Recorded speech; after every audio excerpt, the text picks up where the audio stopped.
another big realization or remembrance that I just had about myself while walking through the woods here and along the water is,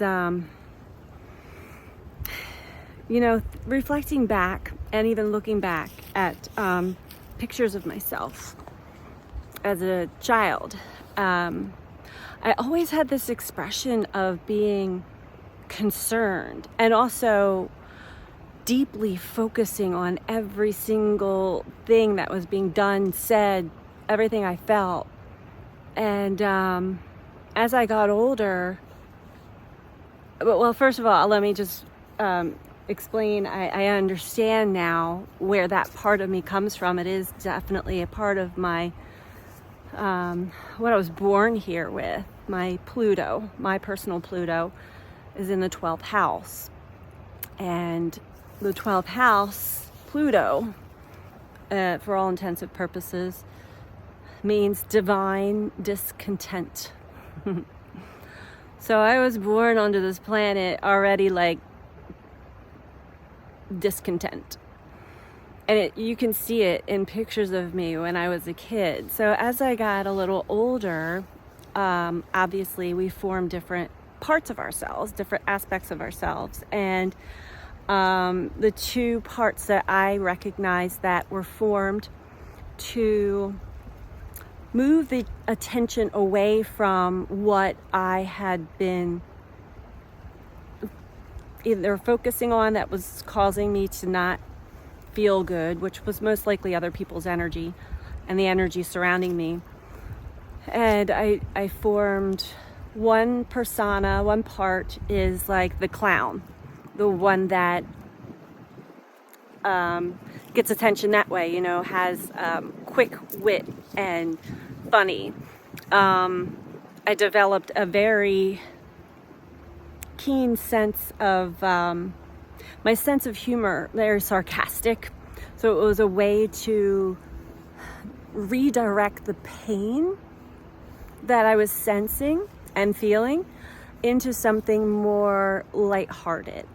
And I got a lot of really good attention from that. And I also got that from my dad. And I feel like I perfected it a bit because I was always known for my one-liners and, anything you get attention for as a kid that, is positive attention. So that was one aspect, the funny one, the clown. Not to the degree where some people really go overboard to be the clown, but the one that's observant, has the one-liners.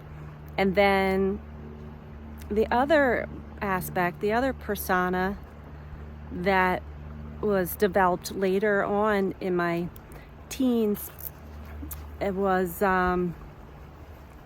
more of a sorry, there's people walking by with some dogs. It was more of a tough exterior because of some of the abuse and trauma that I had succumbed to.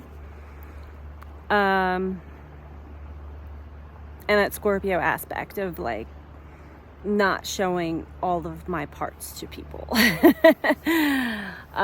it's interesting how, just being out in nature, you can like reflect on yourself and these different aspects of ourselves. And if we really allow ourselves to go deep enough, we can clearly see how certain parts of ourselves developed and why. They're always a protective mechanism as well as a comfort level, helping us adjust our comfort level in society and our family, and also attention, a way to get attention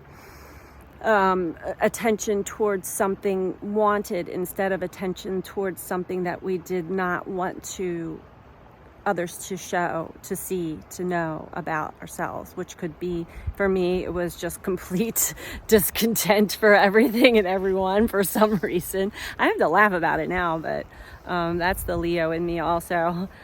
But some people really, and myself included, there's certain shadow aspects of ourselves that we're really shy about or have shame or guilt. I highly suggest getting deep into those parts within yourself because they're going to show themselves one way or the other, and it's better to get to know them on your own than to have it be reflected back to you by someone else, because that will be how it will be shown. otherwise. And a lot of times we're not conscious enough to pick that up. And so that turns into, you know, me against you, us against them kind of thing. And this is what we're trying to get away from in this new age that we're going into. So I wanted to share that part also from my trip out in nature today. All right, much love to you guys. Bye.